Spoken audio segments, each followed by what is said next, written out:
大家好，是小鹅。今天用鸡蛋分享一款超独特又很好吃的做法。这种做法估计很多人都没见过。首先准备6个鸡蛋，清洗干净。鸡蛋表面含有很多的细菌，打之前清洗一下会更卫生。再观察一下鸡蛋，找到鸡蛋的大头，在尖锐的物体上把鸡蛋大头轻轻地磕破，再把上面的蛋壳轻轻地揭下来，尽量保持鸡蛋壳大部分的完整性。再把里面的蛋黄倒入一个小盆中，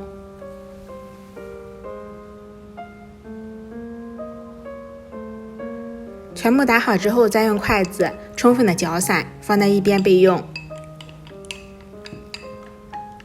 6个鸡蛋，准备3颗食用碱，再加适量的食用盐进行调味，加入少许温开水，把盐和食用碱充分搅拌溶解。搅拌溶解之后，倒入鸡蛋液里，再用筷子充分搅拌均匀。我们会发现加入碱水之后，鸡蛋液慢慢的变成橙红色。再用一个勺子撇掉上面的浮沫，倒入一个带嘴的量杯中，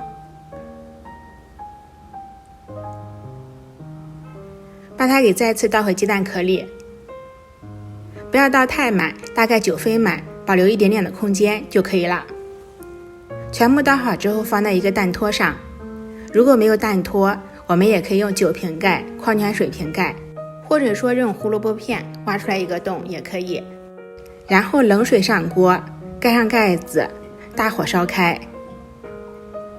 水开之后，我们转小火，再把锅盖打开，留有一个缝隙，继续蒸，小火蒸10分钟。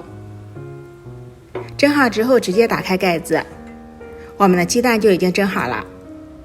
我们把蛋壳剥掉，鸡蛋是这种翡翠一样的颜色，看起来非常非常的漂亮，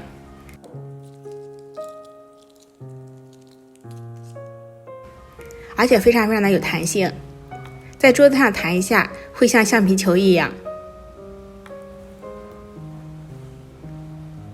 全部剥好之后，把它给切成薄片，